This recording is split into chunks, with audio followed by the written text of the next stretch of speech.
Okay, I hope you see the screen now and I can see the hands. That's good. Now I need to see the chat too. Okay.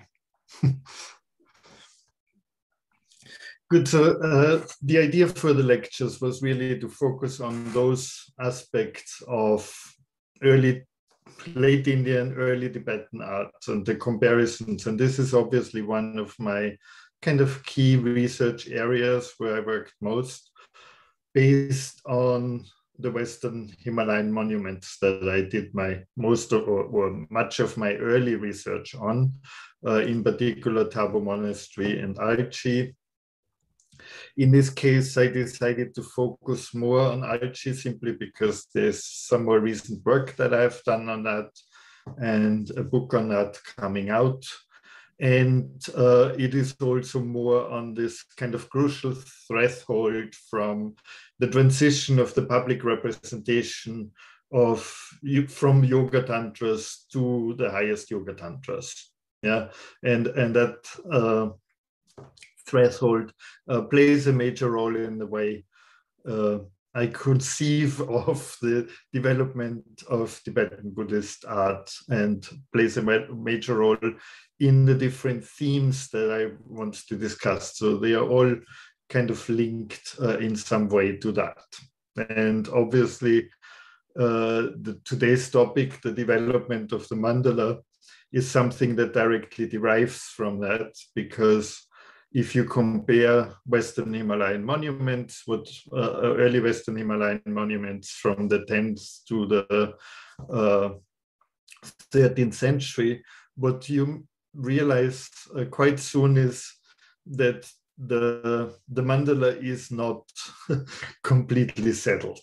Yeah, surprisingly, that there is quite a bit of kind of commentarial changes are still going on, and they are still visible in the mandala itself.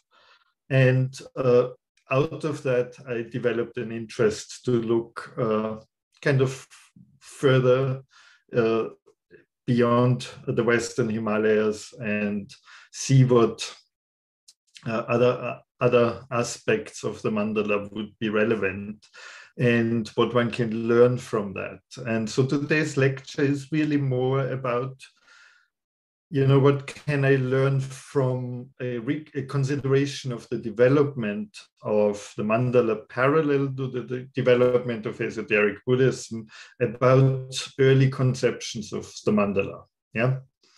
And this, I feel, is necessary. Okay, it doesn't move. Because the term means so much today. So this is essentially what you see when you open up Google, type mandala into it, and select images. And obviously, most of the images that we see have nothing to do with what in a Buddhist context would be a mandala. And the explanation for that is obviously the Jungian idea about the mandala, and this connection to psychology and to the circle being a kind of ideal symbol, and essentially these notions that have been developed in the early 20th century. Yeah. And when we talk about the mandala today, of course, most of the Western discourse has this form of the mandala in mind. Yeah. And we also have to be aware that early translators of Tibetan texts also had that mandala in mind. Yeah. And also had a kind of similar idea or a broad idea of the mandala, and not necessarily, what it may have meant in early Buddhism. And that also has an effect on early translations of tantras, of course, and the interpretations of the mandala that is described there. And so I think kind of pointing that out is important. And obviously there is a broad or wide gap between whatever, any kind of modern conceived mandala artwork and let's say the fully developed color chakra mandala, which is of course the quintessential mandala in terms of the research that has been done in academia on the mandala. Yeah. Which again adds another layer of common, maybe not completely misinterpretation, but misconception of on the mandala, because even within the Tibetan context itself, or earlier the Indian context, the fact that ideas around the mandala developed over time led to essentially a broadening of the term. Yeah, and in particular, the color chakra mandala led to the notion of the mandala representing a cosmos. Yeah, and in a color chakra mandala, it in fact does. It brings, and the whole point about the color chakra mandala is to bring the cosmos and the mandala together into one uniform system. And Kimiaki Tanaka, in his recent book, has a whole chapter on that where he very nicely demonstrates that. And there are earlier mandalas or other mandalas that are at times kind of related to cosmos conceptions. I'm thinking here, for example, of the Durgati Parishodhana mandalas that have the continents represented around them. But otherwise, this is not such a major feature, yeah, in the conception of the mandala. But when we do kind of research on the early development, we very quickly realize that the Indian evidence for mandalas is very limited. Yeah, and that what let's say early 20th century scholars kind of interpreted as being the Buddhist mandala was actually the Tibetan mandala, that they had no other models because Indian models are extremely limited. And if you have mandalas attributed to Indian artists like this one, which would be one of the earliest on a scroll painting that we have, then this attribution is, yeah, at least you can question it. What is very clear for this particular mandala, yes, it is in a very Indic style, but if we'll zoom in and look at the practitioners in the bottom corner, it is clear that it's created in a Tibetan context. Yeah, and for a Tibetan context. And that makes kind of perfect sense. In addition, if you look at the Indian conception, there is, it is also clear that there are forms of the mandala that are not completely explained through the Tibetan conception. And the Lotus Mandala, for example, is a specific early Indian product, and how that can be reconciled with the fully developed mandala we see in the course of the lecture. Was that a comment or no? I just heard some sound. And obviously, even in the index context, already the term mandala means many things. Yeah, and eventually gets adopted in diverse Hindu traditions as well. Also, the earlier term that is more consistently used for similar kind of configurations would be yantra. It's also relevant in architecture with the Vastupurusha mandala, and so there is a broader context for mandala as well. And you can also think of the Artha Shastra or the Natya Shastra, for example, for the mandala that is created for as a kind of consecration of the stage that is one of the kind of earlier forms.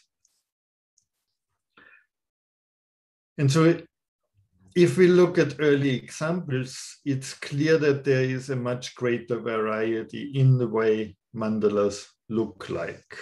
And I said at the outset that when I looked at Western Himalayan mandalas, it became clear that they are not kind of canonized yet. You can see that in the earliest examples.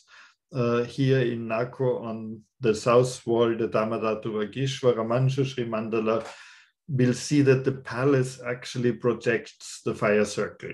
Yeah, that the walls essentially outside of protection, and as we'll see later, the deities on the outside are actually part of the mandala assembly. Yeah, and later move into the circle.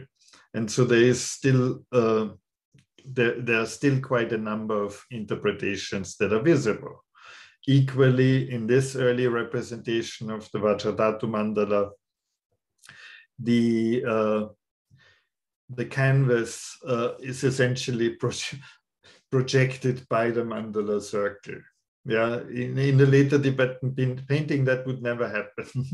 You would make sure that the entire circle is represented within the canvas, and you would kind of adjust it accordingly. It would be smaller than it is on this same canvas.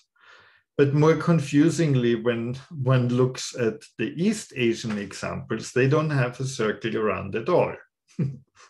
And they end in the square. They have the four doors.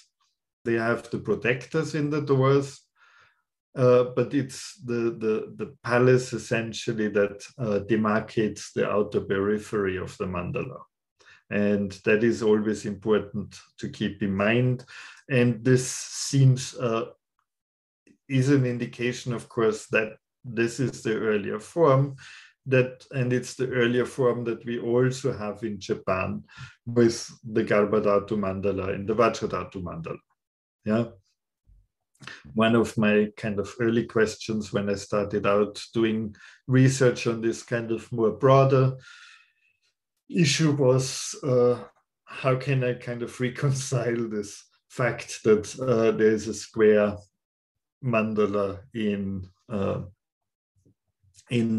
the East Asia, and the circle is dominant in the Tibetan examples. And what does that mean then about, you know, what we all know mandala as a term signifies a circular element. So what does that mean then in terms of that circular element? Yeah, and we'll come back to that point in the course of the lecture.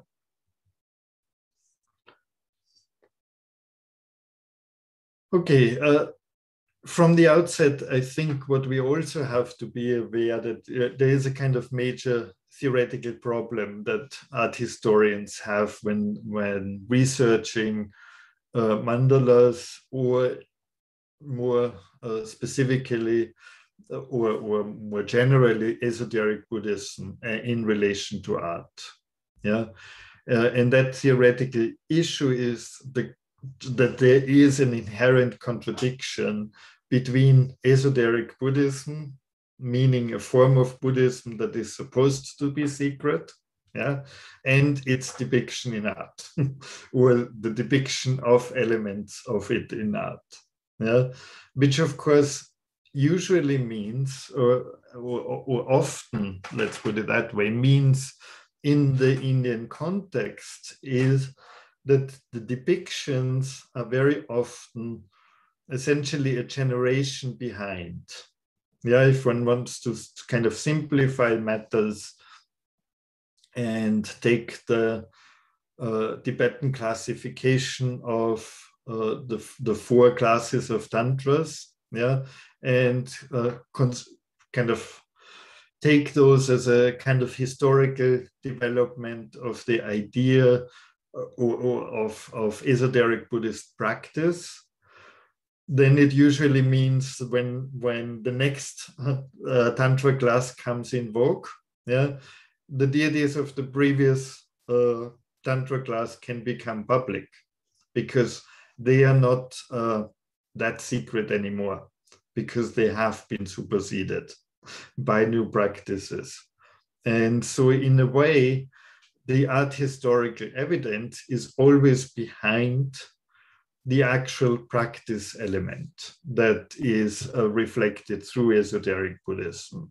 And this we have to essentially keep in mind. And then of course, some of the aspects the mandala or the esoteric Buddhism in general communicates are of course not always socially accepted or not immediately socially accepted. This is obviously the case with deities represented in sexual embrace, and it's no surprise that we actually don't have these representations in India. Yeah, that all the Indian examples that we have that show these highest Yoga Tantra deities essentially as lonely heroes in this case, without the female partner. Yeah, and so this also has so the secrecy that relates to esoteric Buddhism also has effects on the way the deities themselves are represented in an earlier context, but then also not only in the early context, but more broadly, yeah, depending on, for example, Tibetan Buddhist school. Yeah, not all equally have or accustomed to show all elements of esoteric Buddhism as some Buddhist schools are, even in a Tibetan context. And we know that in other contexts, let's say Japan, China, different countries of Southeast Asia never really got to depicting them that way. And so I think that is another aspect that we have to keep in mind. And then kind of a consequence to a certain extent of that is the fact that often the material that is most informative that we have is kind of done at the periphery of the esoteric Buddhist world. Yeah, the peripheral world can be more explicit. Yeah, and we see that in particular through the early mandala drawings that are preserved in Dunhuang, which essentially document forms we don't have elsewhere. Yeah, not in this case, but this is a regular mandala of Savavitvarojana from the Durgati Parishodhana Tantra, but in other kind of forms that we'll see in the course of this lecture, they're very kind of unusual forms of the mandala that are represented in Dunhuang, that are quite, yeah, I don't think all of them are really, can really be explained.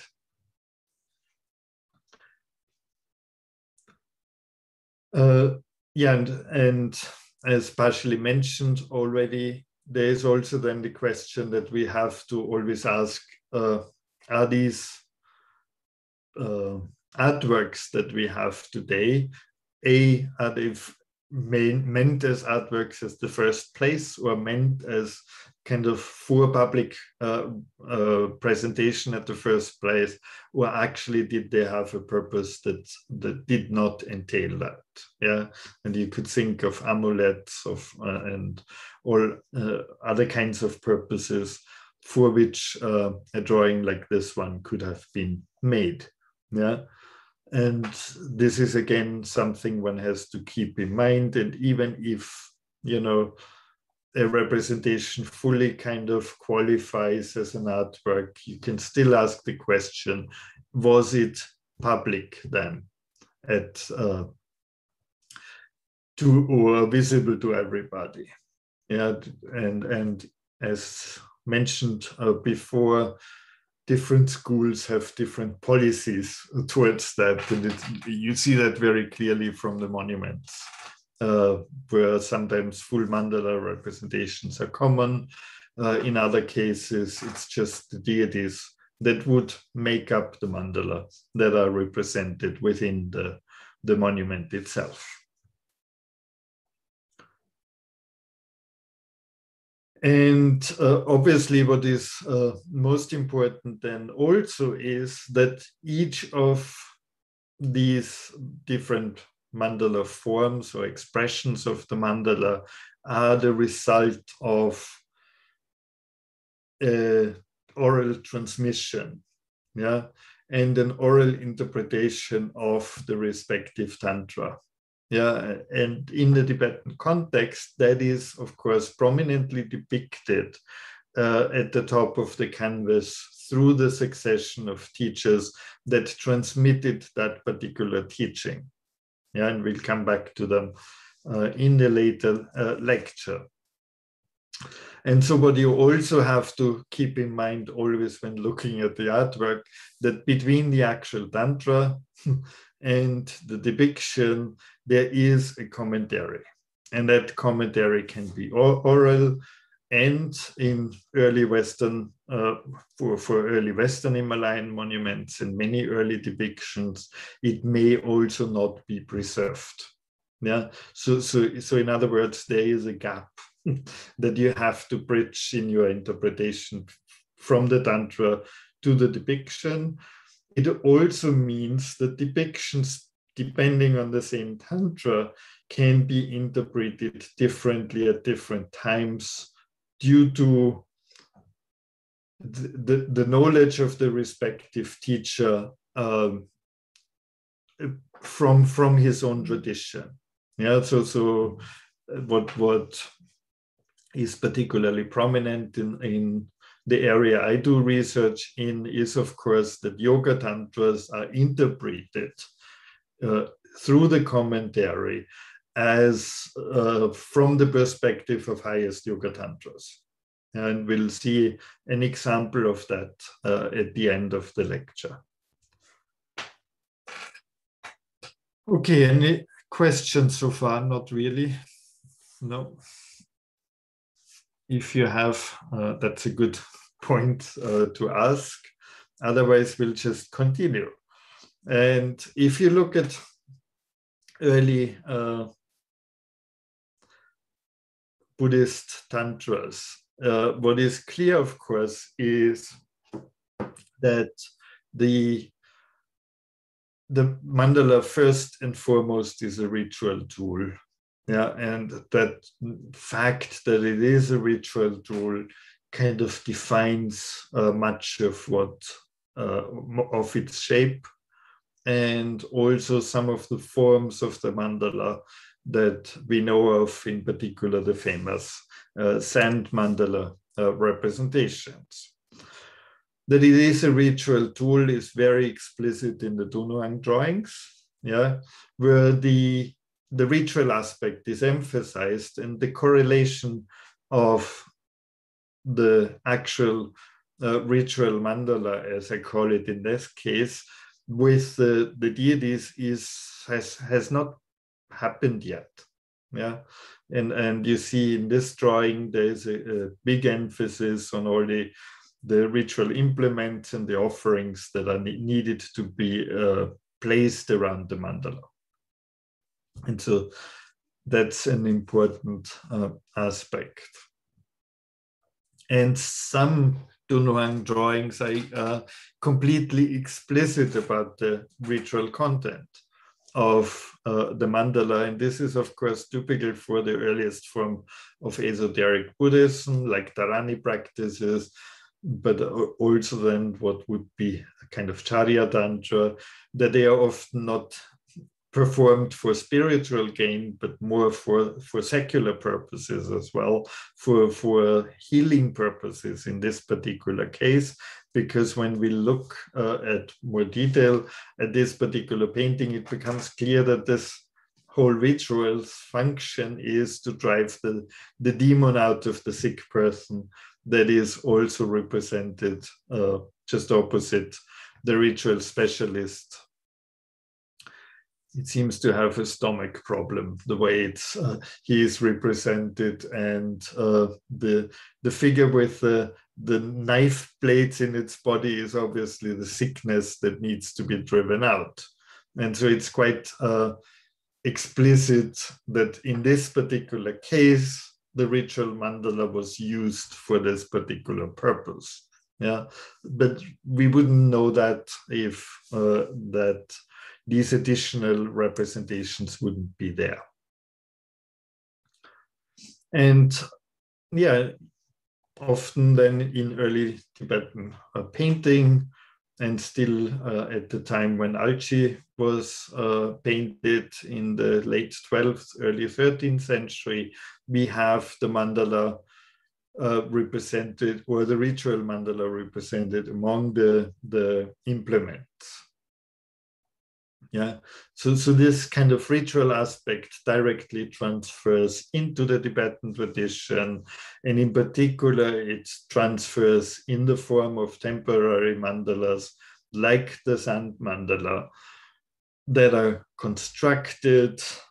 Then the ritual is performed. The deity is invited for whatever the purpose of the ritual is. Usually, it's the initiation of new practitioners into the practice of that particular deity, yeah, and subsequently the mandala is destroyed and disposed of.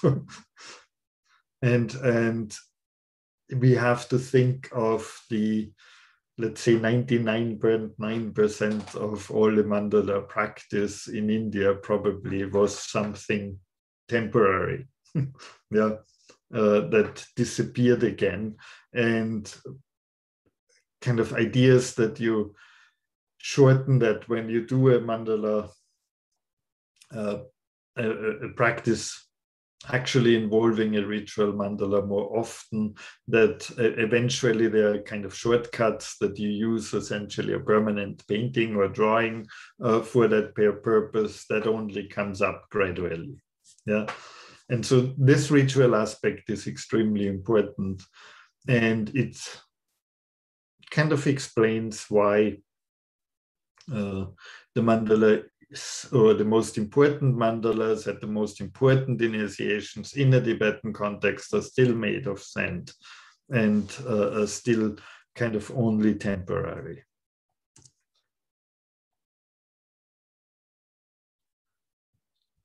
Good.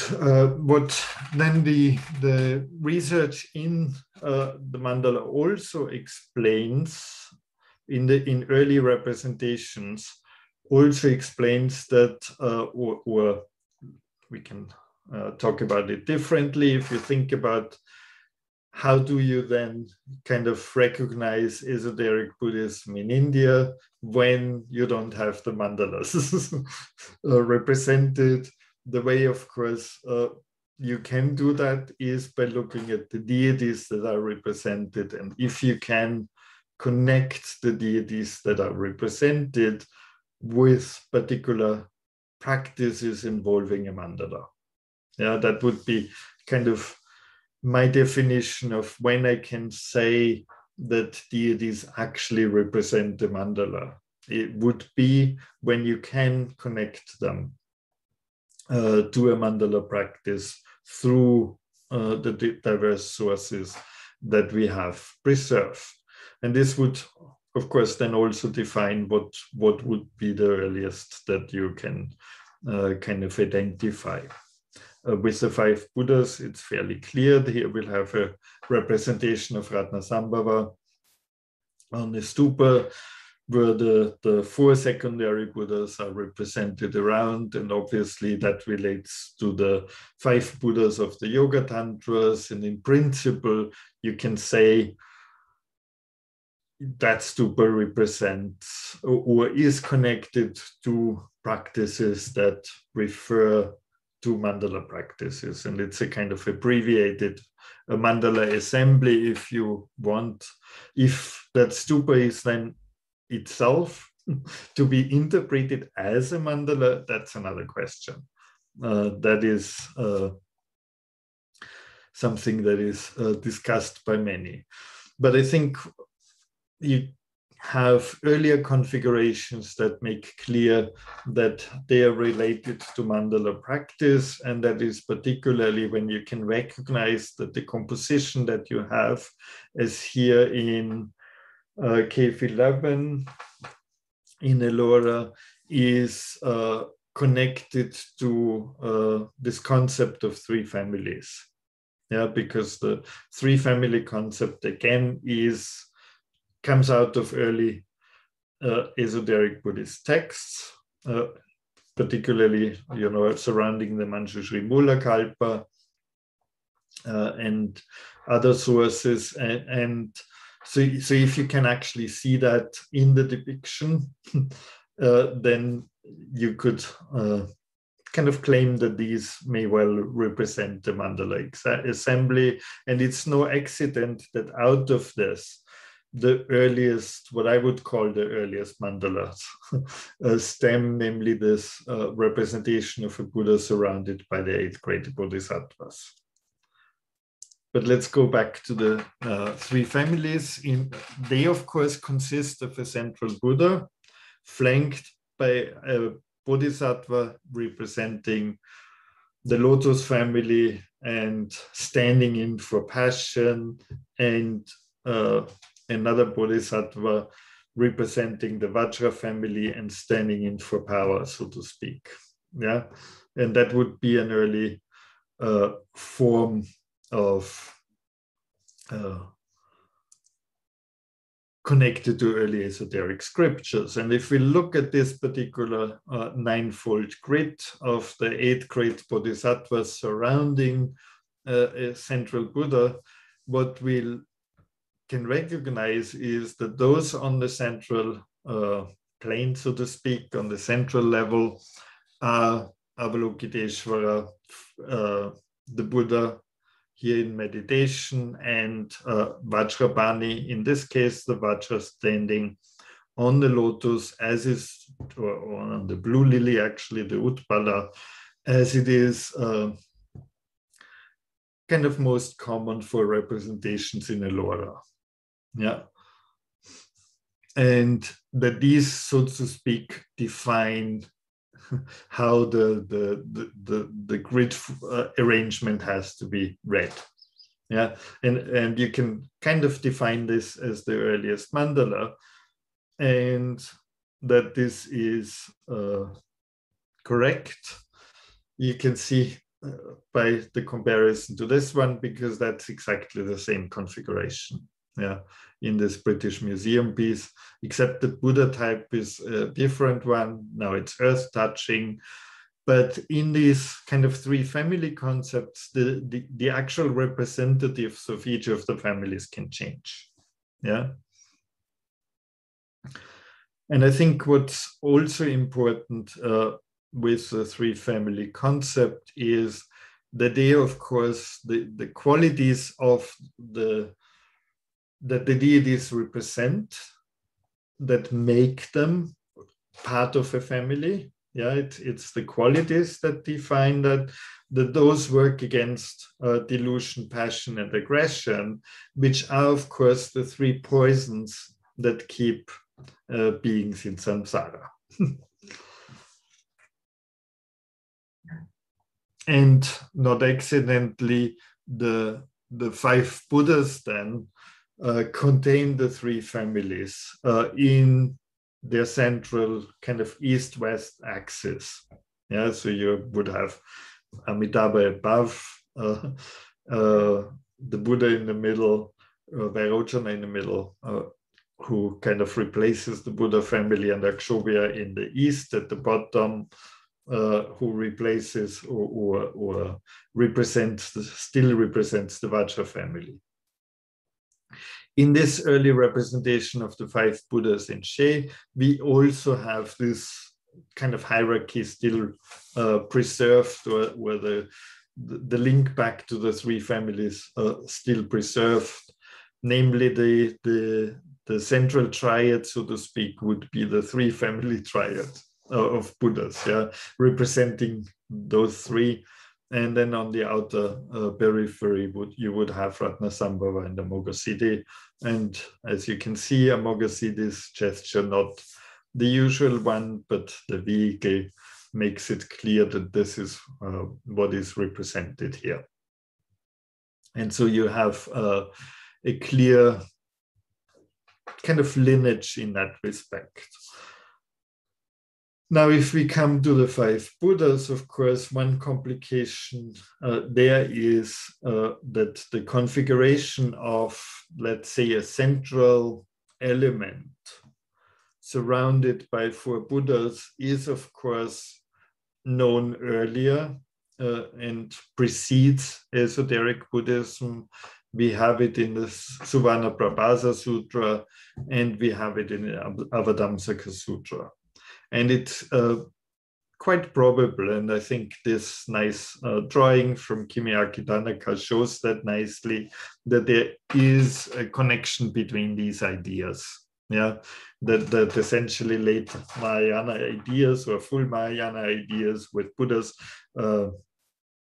kind of representing the cardinal directions or distributed in the cardinal directions, that this is kind of embedded in the concept of the 5 Buddhas. And not accidentally, of course, the Buddha of the West is Amitabha, and the Buddha of the East is Akshobhya, because obviously they are Akshobhya Vyuha and Sukhavati Vyuha Sutra. And not here. Whereas Sukhavati is not on the graphic. Avadhamsaka Sutra is for Vairocana. And then, of course, what complicates matters, and that is particularly relevant for early depictions in the Western Himalayas, but I won't discuss them today, is that there are several kind of concepts of 5 Buddhas that develop more or less contemporaneously, that are obviously not the same. And it's in the end the one from the Sarvatathagata Sangraha that becomes the predominant one and is kind of transformed in the Guhya Samaja Tantra through switching the positions of Akshobhya and Vairocana. But you see in the original Tantra, actually it's Ratnaketu and not Ratnasambhava. And this is why in the explanation here, or in this graphic of Kimiyaki Tanaka, you have no kind of direct link between those, but in the commentarial interpretation, the 5 Buddhas that would be used most frequently, or quite frequently, the 5 Buddhas of the Sarvatathagata Sangraha replace those specific Buddhas of other tantric texts in later Tibetan commentaries. It's not entirely consistent. Sometimes a scholar may again decide to go back to the Tantra and interpret directly from the Tantra, and then they turn up again in their kind of early commentarial form. But it's some of these kind of changes in this development are deriving from this particular kind of historical development. And the biggest confusion is probably in the range between the 5 Buddhas of the Sarvatathagata Sangraha and the specific 5 Buddhas of the Durgati Parishodhana Tantra. which of course is today the only yoga tantra that is really practiced in the Tibetan tradition because of its kind of commemorative or funerary context for its rituals.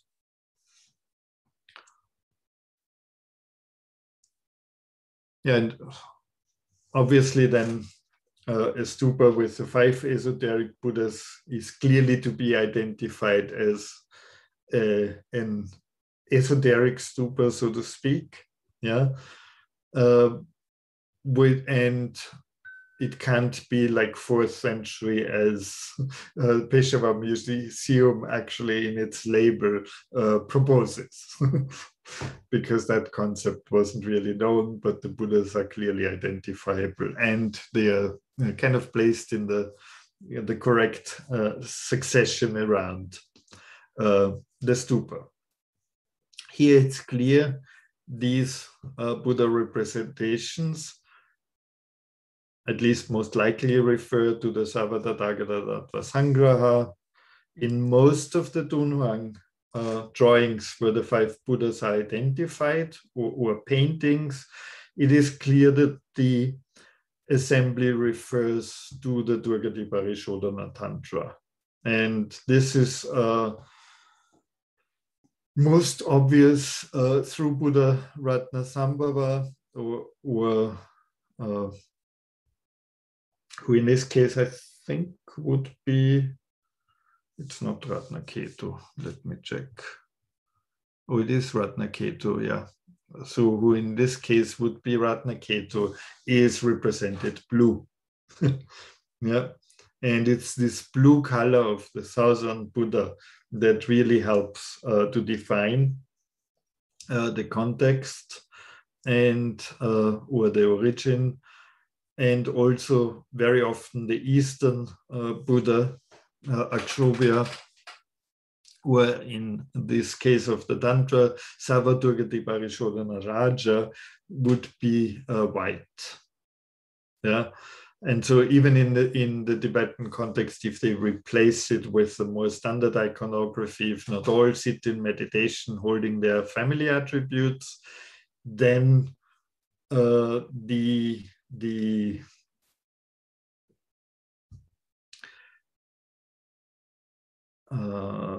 think I lost my thread. Then the Buddhas around would still have, or may still have, the color scheme of the Durgati Parishodhana Tantra. Yeah. And so the Southern Buddha may still be blue. So I think what is important then, that in an Indian context, or even in most of the Dunhuang representations, when we have a representation of a mandala, it is in the form of its assembly only, yeah, only in the form of the deities. These deities are then usually represented in, in an arrangement that is kind of, that keeps the relative position of the deities to each other kind of comprehensible, but it can be in any kind of shape. And it's not necessary that the Buddhas are necessarily in the cardinal directions around the central one. And here we have a nice example. This, for early representation, this is actually much more frequent, that essentially the outer 4 Buddhas form a square, yeah, and the central Buddha is placed in the center, and but still, like conceptually, the Buddha here, Durgati Parishodhana Raja, would be in the east. Yeah, even if in the arrangement on the canvas, he is not directly in the cardinal direction of that. And this is important to keep in mind for early Tibetan representations as well, because the shape of the arrangement doesn't matter. Yeah, and I kind of specifically mentioned that because Glimburg-Salter, for example, proposed for the assemblies, Mandala assemblies, represented at Thabo Monastery to call them horizontal mandalas, but that is just an accident because the spaces are essentially horizontal that are filled with the deities there. This is obviously not Thabo, but here we have it. Here we have the main temple of Thabo, and what is of course remarkable for these early West Tibetan monuments built in the 10th, late 10th and 11th centuries is that we do not have full mandala representations in any of them, and instead only have representations of the assemblies of deities, so still following the essentially what we could call the Indic tradition. Yeah. And in the Thabo main temple, of course, what we have in the center of the assembly hall is a Vajradhatu Mandala that is also represented in three-dimensional sculptures. So on the plan, we see the throne of Vairocana in the back and the halos and lotus bases of the deities along the wall that together form a Vajradhatu Mandala. Within that architectural space, if you only have the deities represented, you can also adjust them to the space. Here, just two slides as a background for Thabo. On one hand, the architectural parts, entry hall, assembly hall, and cella with ambulatory. And on the other side here, the kind of historical data. We know that the renovation or a renovation was finished in a monkey year, which most likely corresponds to 1042 from an inscription written near the cella on this kind of front wall here. I'm not sure if do you see my mouse when I do this? Okay, that's good. And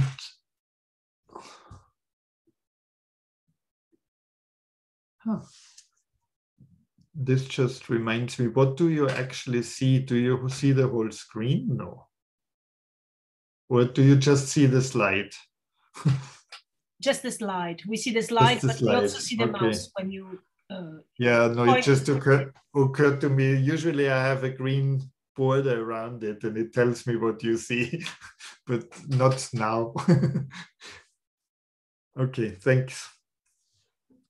So yeah, so it's and in the entry hall we have the drawings of or the paintings of King Yeshe flanked by his sons and the most important monks of Thabo Monastery, Rinchen Sangpo not among them.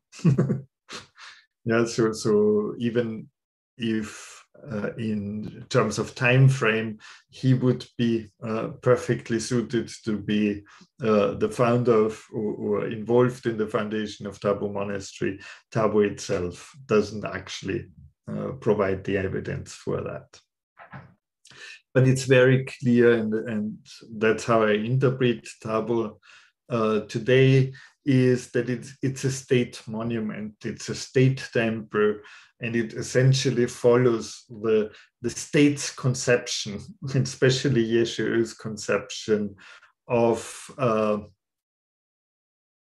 then later Changchup's conception of how a temple or what type of Buddhism should be represented in a monument. And as we know from the historical literature, this is a rather conservative viewpoint. Yeah, and that is expressed in the iconography of Thabo Monastery. And there is essentially no hint towards any highest Yoga Tantra elements within the monastery itself. And even Yoga Tantra elements that may be connected to it are hidden, as we will see. The central theme is the Bachata Mandala, the sculptures of which are along the wall and on the central throne. Here we'll have this unusual fourfold Vairocana. We can then recognize the Buddhas by their greater halos and the red background of the halos. Here are the other two. And so according to the sizes, the respective sizes, the placement within the monument and the mode and the gender, of course, we can kind of distinguish whatever the 5 esoteric Buddhas, the 16 bodhisattvas flanking them, the 8 offering goddesses, and the gatekeepers placed in the gateways. And obviously, if we'll map that out, we can then identify the deities accordingly, mostly by comparison of the different hand gestures as they are preserved to other representations of the same deities. Because the attributes are usually not preserved, except for this goddess Nritya still has a vajra in her hand, so that's the offering of dance, and she is here in the lower corner. And so and what is important, of course, is that of the core 37 deities of the Vajradhatu Mandala, or the main mandala of the Vajradhatu cycle, the 4 goddesses around Vairocana are missing. And in my reconstruction, then I place them in the form of symbols in the corners of the throne of Vairocana. That was actually their original location. And in contemporaneous depictions of the Vajradhatu Mandala, we do have the symbol representation. So these goddesses can be represented by the symbols as well. And they represent essentially the respective surrounding, or the respective mother of the surrounding Buddha families. And so in this early concept, it's essentially, you can say, Vairocana with Sattva Vajri, for example, generating the East, the deities of the East. And so there's a clear kind of, Vairocana is clearly superior to the other esoteric Buddhas, who are kind of essentially a generation of that. And of course, that concept is inherent in the Savadadagata Tattva Sangraha, is also well known from the Japanese tradition. But it gets essentially blurred in the Tibetan tradition later on, because the Yoga Tantras are interpreted in the light of the Guhya Samaja later on. And that becomes, there is a kind of different concept coming in. And accordingly, in 1996, the 1,000 years of Tabu Monastery were celebrated, and at that time the Rabni Puja was directly inside the assembly hall where the clay sculptures sit along the back wall. And since then they have actually reintroduced the practice of I think it's the Durgati Parishodhana, the Savavid Vairocana practice, that at least relates to the representations that we have on the wall. And so there is a kind of revival of the tradition that originally led to those representations in Tabu.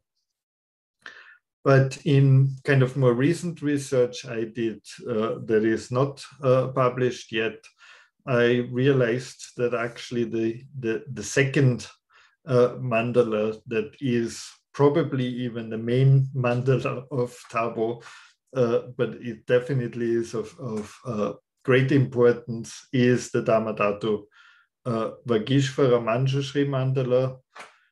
This was identified earlier in the form of these core deities that are represented in one back corner of the assembly hall.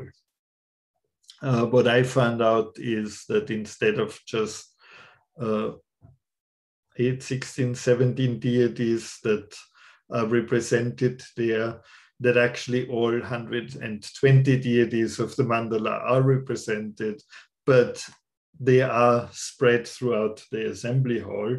And it's essentially the assembly is, there is a second main mandala, because the assembly shares those deities that are the same between the Vajradhatu Mandala and the Dharmadhatu Mandala, are shared between the two. Yeah, so those deities stand for both.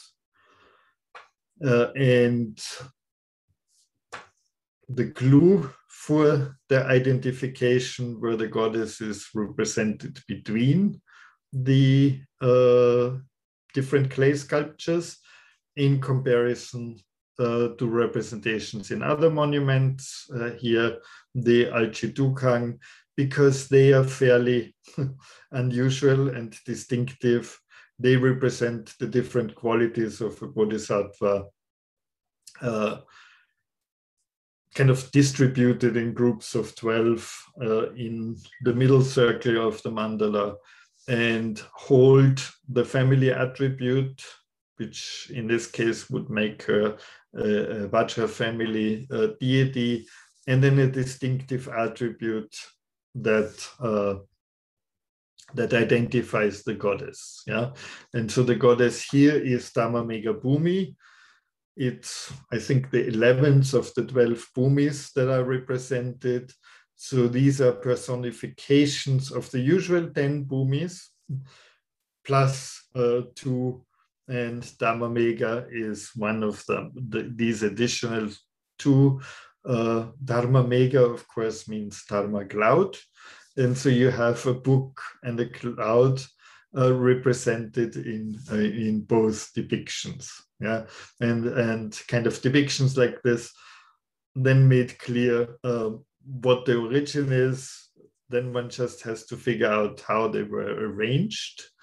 And that is essentially what I came out with, that the Dharmadhatu Mandala essentially is arranged throughout the assembly hall, shares the secondary sculptures with the Vajradhatu Mandala, and may even explain why we have 32 bodhisattvas in the ambulatory of at the back of the temple, because then we actually need 16 for the Vajradhatu Mandala for the outer palace, and 16 for the Dhammadhatu Mandala for the outermost palace.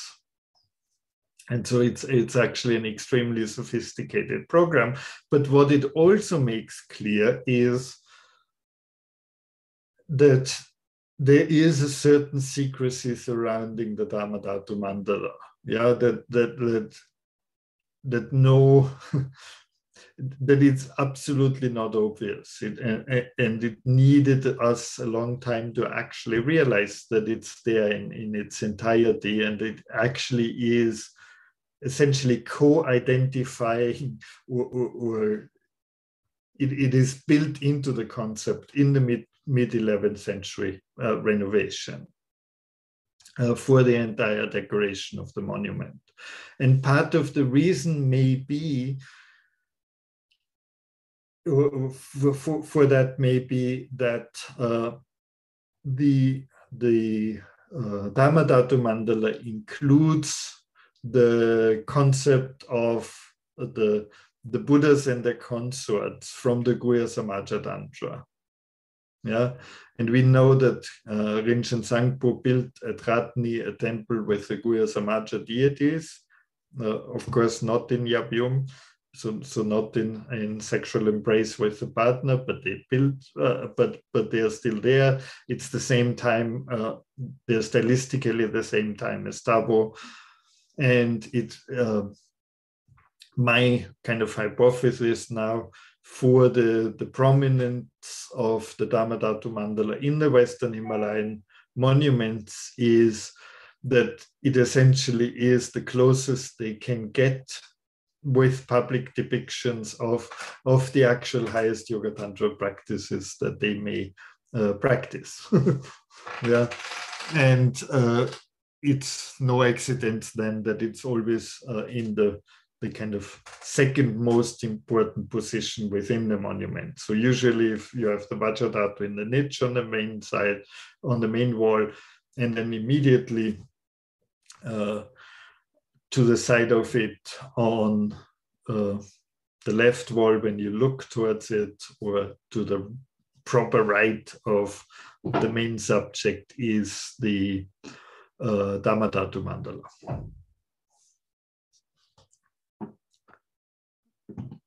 Do you usually make a break? Not really. As you like. If you like, we can make a break and I'll just finish this up to say that obviously then the deities or many of the deities between the two mandalas are shared. Yeah. And yeah, this is just a detail that shows, kind of gives you an idea about the complex arrangements, and needless to say, the colors stand for the different kind of families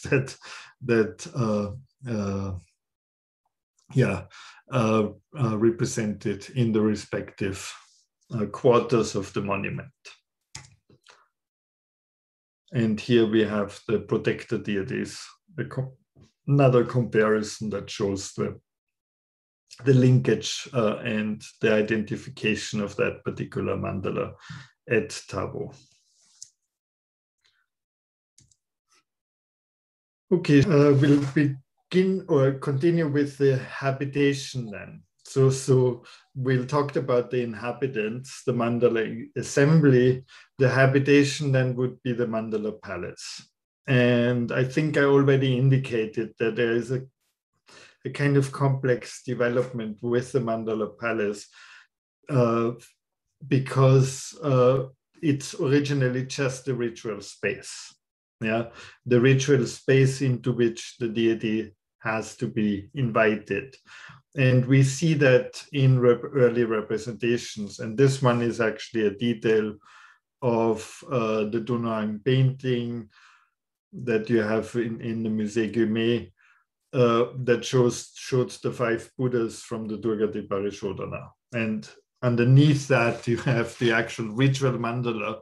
And what is also clear is that it's not really arranged to fit them in there, to fit the deities into this mandala. Yeah, it's the ritual and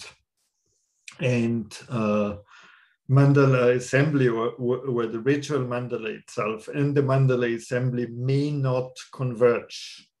Yeah, you also see that in these drawings here, because especially in the lower example, you have these 5 Buddhas on each side with the crossed vajras in their hand, but you can't fit 10 Buddhas in any meaningful way in 8-fold circles.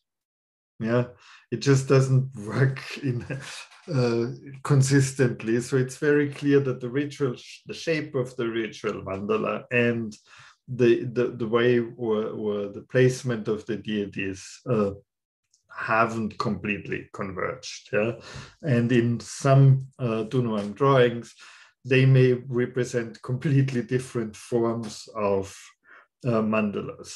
Yeah, I don't kind of deal with those today, but it's not surprising that there is a lot of kind of experimentation going on that relates to the different ritual functions or the different rituals that are described in the tantras, and that, like the mandala itself, essentially develop over time under the influence of more complex systematic ones.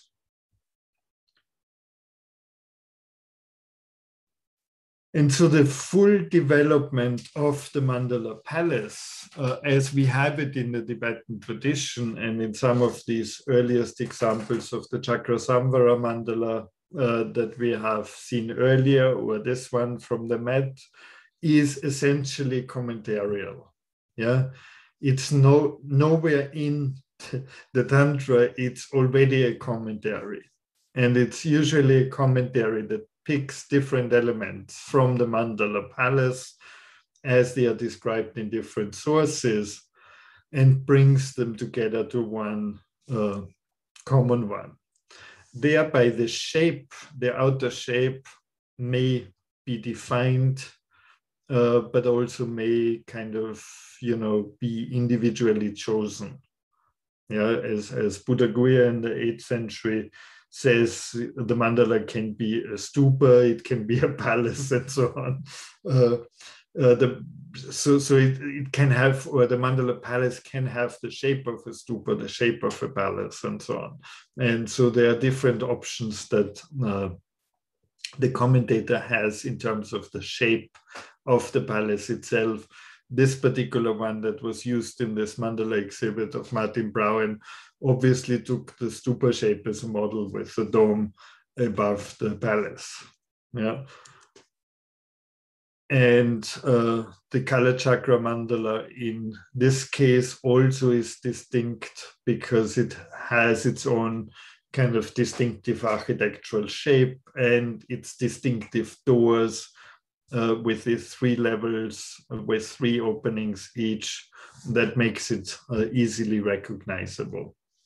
But the Kala Chakra Mandala is really the anomaly in the tradition because it's an intellectually conceived mandala that takes so many things from others and tries to create a uniform system around it.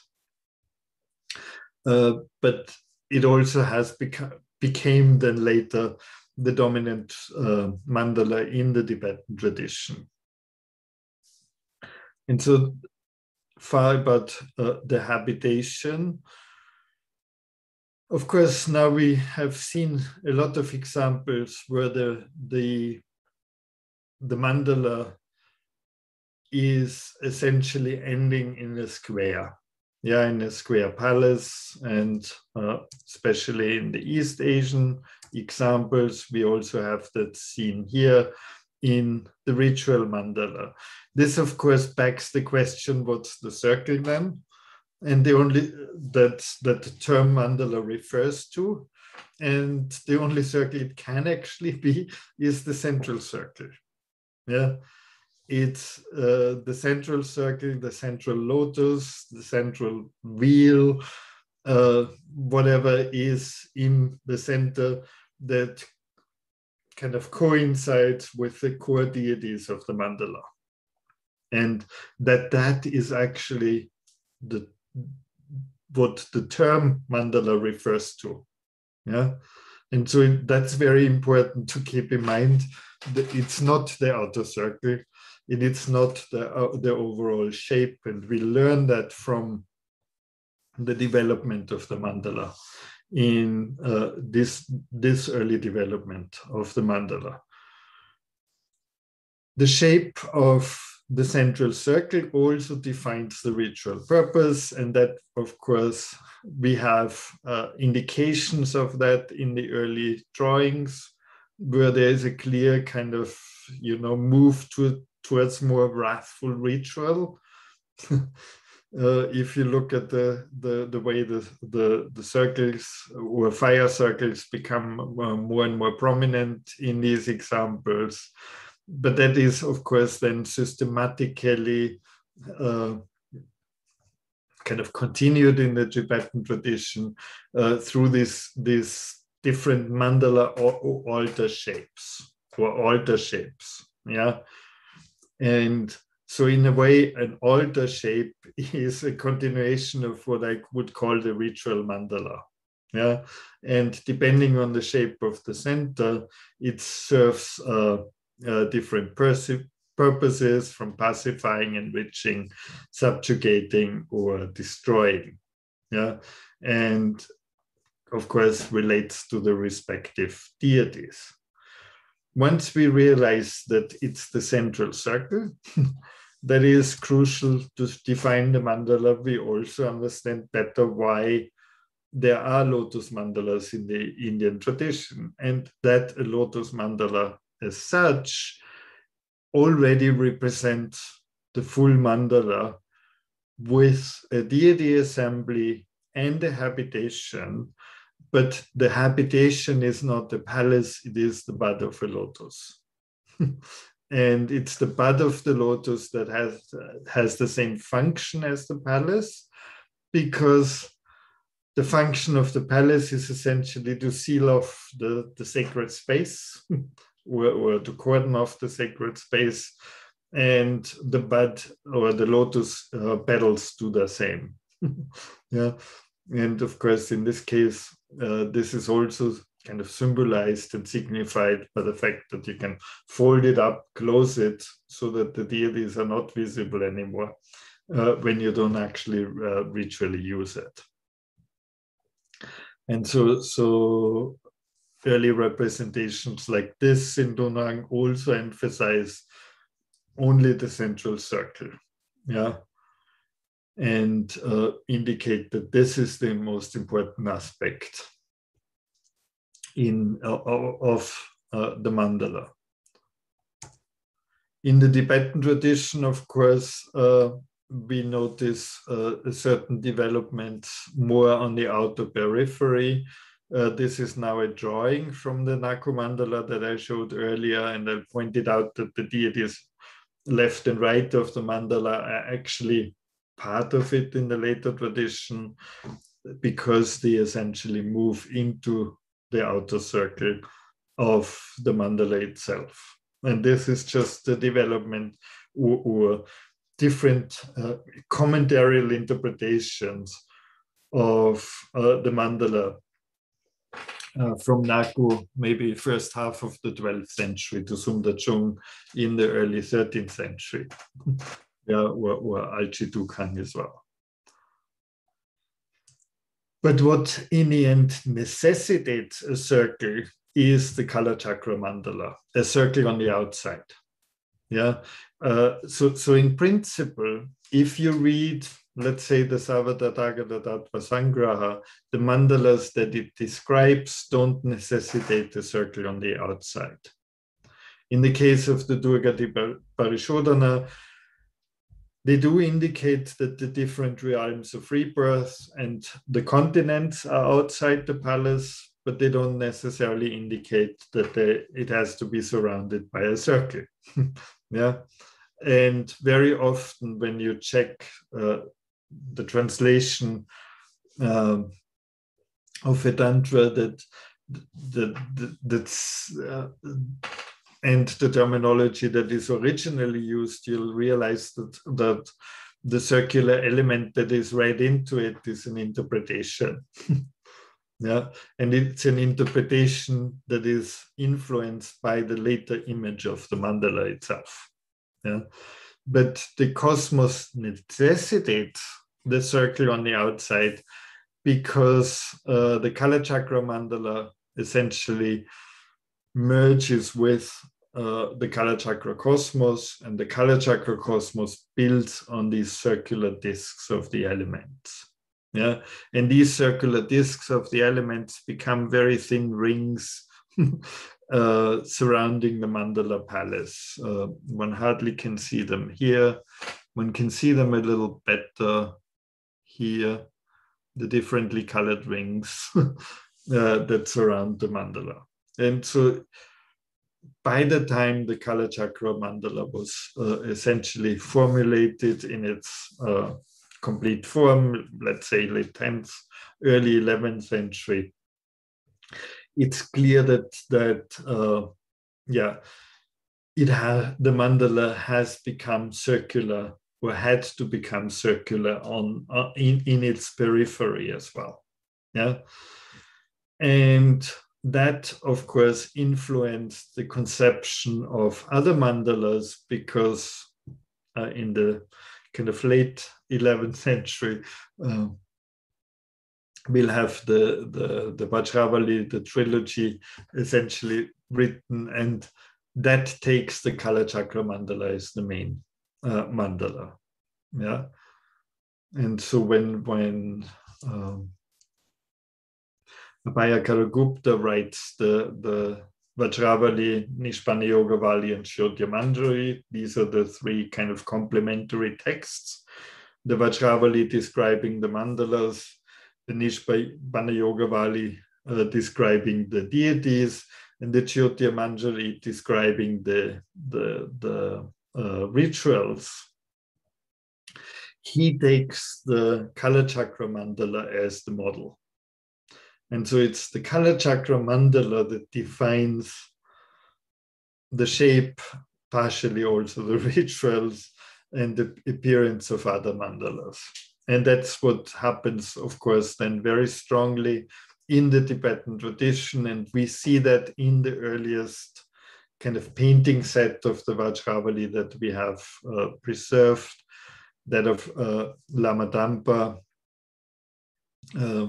datable to around 1375, where the mandalas of the different mandalas are quite similar to each other, and there is a clear kind of dependence, for example, in the geometry of the mandalas to each other. Yeah, and this, of course, continues in the later Tibetan tradition, is that the mandalas become more and more similar to each other. Yeah, if you think of Tantra Samuchaya depictions as Lokesh Chandra published them, then all have the same elements, all have the same proportions, more or less. Yeah, here there is still some difference. We'll see that the doors are higher. They did make the palace or give the palace a different size because there are much less deities in the right example. And so there is more variation, still more variation in these earlier examples, but over time they assimilate to each other. Yeah, and that essentially is kind of the continued development in the Tibetan tradition of the mandala. Now, kind of much of, or all of the lectures that I will give kind of will in some way lead us back to Alchi, or focus on it. And so since next week I'm talking about Alchi specifically, I'll end, so to speak, this lecture with the examples that Alchi offers us in terms of mandala and why that is relevant. And in particular, why I think Alchi is at the threshold from representing yoga tantras only, even if, you know, a certain select monks practice the highest yoga tantras, and even if those rituals are transmitted at the same time, to essentially publicly representing the highest yoga tantras, or at least interpretations that derive from it. And I conclude that simply from the differences that can be observed between the main temple and the Sumtsek. The main temple, or Dukang, would of course be the earlier monument founded by Kalden Sherab, probably in the late 12th century. The Sumtsek is the building founded by Tsultim in the early 13th century, probably 1220 around, as we can talk more later on. But in the Dukang itself, we have, of course, in the main niche, the sculptures of a Vajradhatu Mandala with a four-headed Vairocana, flanked by what would be the mothers of the families, the goddesses that surround Vairocana that are missing in Tavo. Yeah, that we talked about And then the other 4 Buddhas are on the side walls of the niche, as represented in this drawing. And the additional deities of the Vajradhatu Mandala were essentially painted surrounding them. Yeah, I don't have access to the full program because this kind of apse was always plastered with furniture, and the lower areas were hardly visible or rarely visible. But it's very clear that the 16 bodhisattvas, the offering goddesses and the protectors are painted around, and that they complemented the assembly that is represented by sculpture. And theoretically, of course, we have to kind of imagine that that possibility also exists for earlier Indian examples. Yeah, that we could have the core deities represented by sculptures and the rest represented by paintings.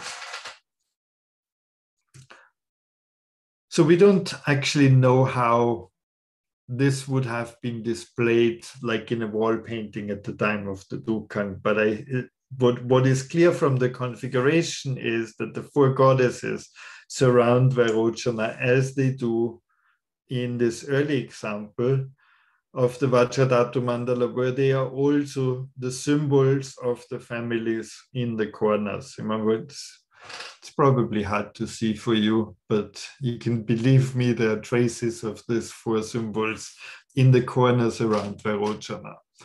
So it would be a configuration like that, yeah, that would have been expressed in the Alchidukang.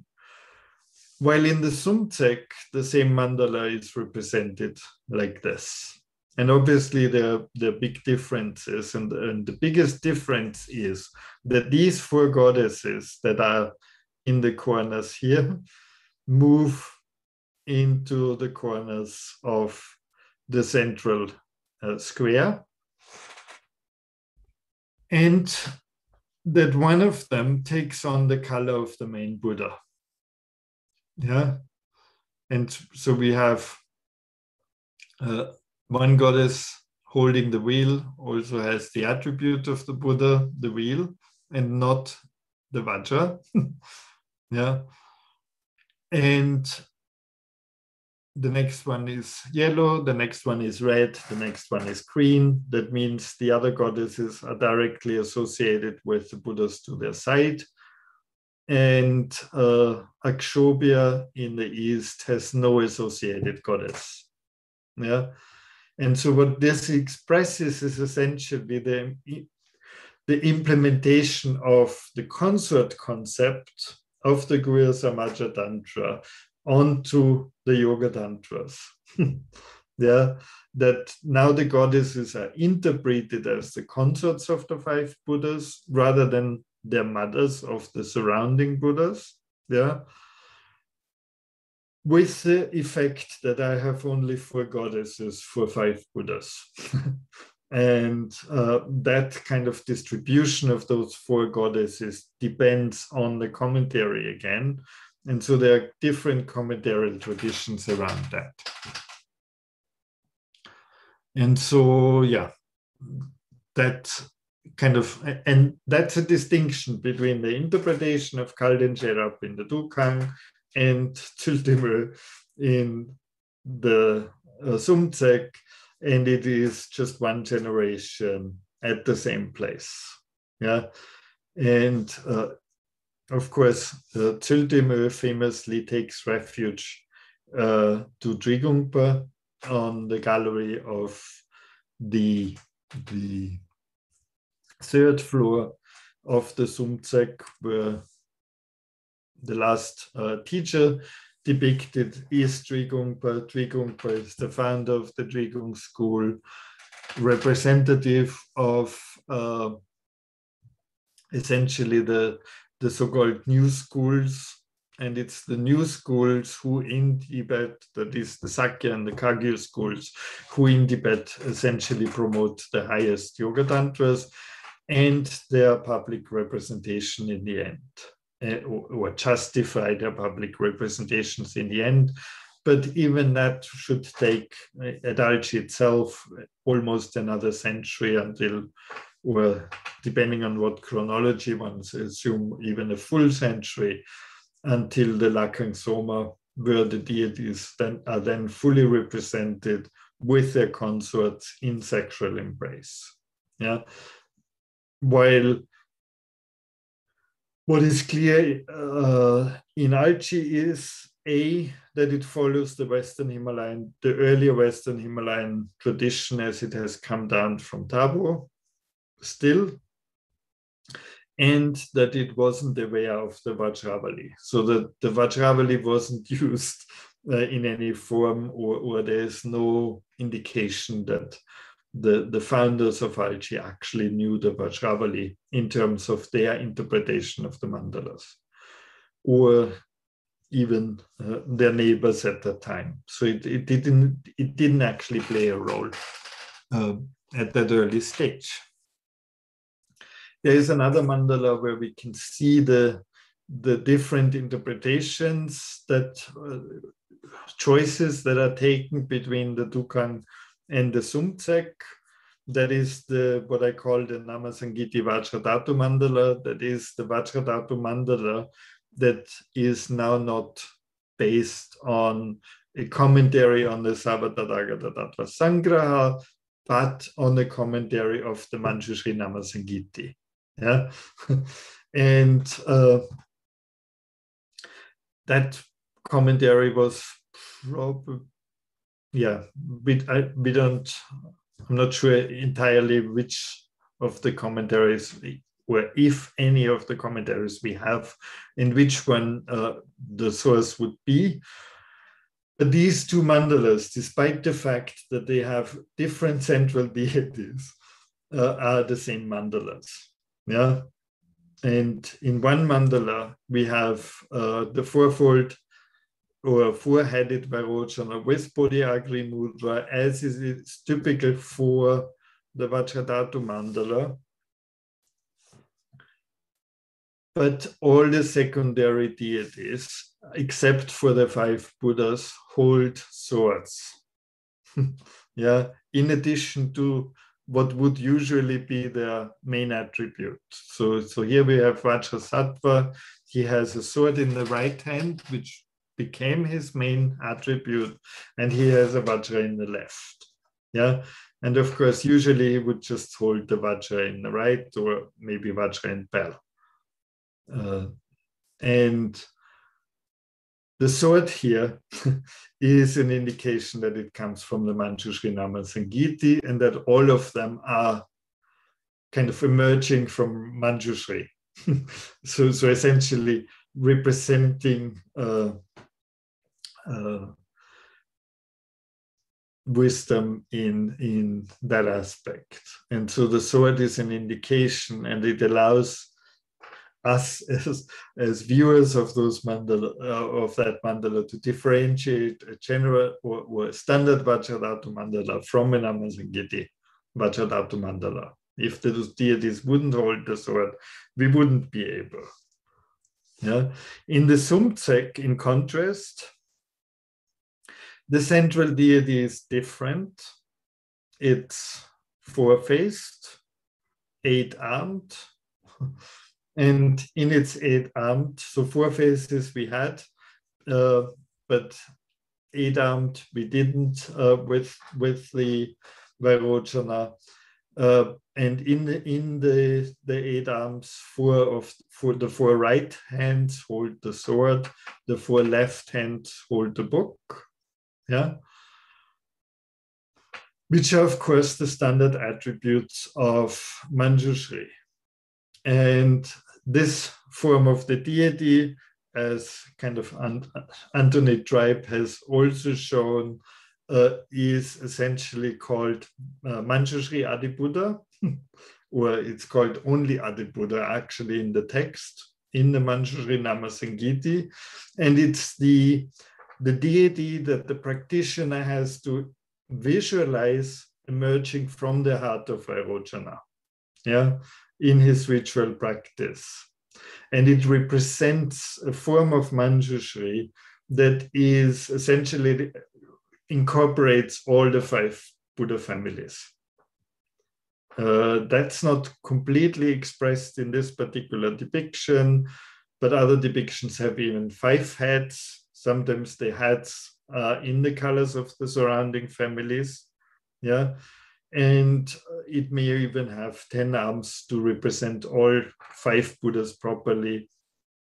And the sword and books essentially stand for each of the Manjushris that takes on the form of the Buddha in one. Yeah, so it's a clear kind of it's a rare form of an Adi Buddha, but it also means, of course, when I have Manjushri Adi Buddha in the center, I don't need to give the other deities the sword anymore. Yeah, because it's very clear from the central Manjushri that the other deities are also according to the interpretation of the Manjushri Namasanggiti. Yeah, and so I think it shows very clearly to what extent the commentarial tradition can influence the depictions of a mandala as late as the early 13th century in a Tibetan context. And so that's important to keep in mind when looking at those.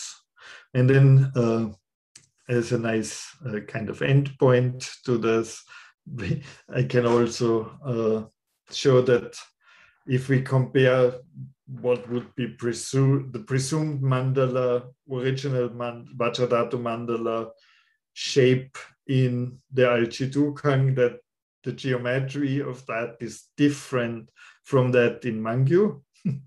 Yeah, and that in Mangyu, this kind of central circle around the 5 Buddhas is actually drawn out. And that we clearly have, and he doubles the 16 bodhisattvas of the Bhadvakalpa, the assemblies. And so it's very clear that these are 2 different commentarial traditions, approximately at the same time, and probably indicating that these 2 kind of main priests, supported by different families, competing or families probably in the region, were had their different personal interpretations of the Vajradhatu Mandala.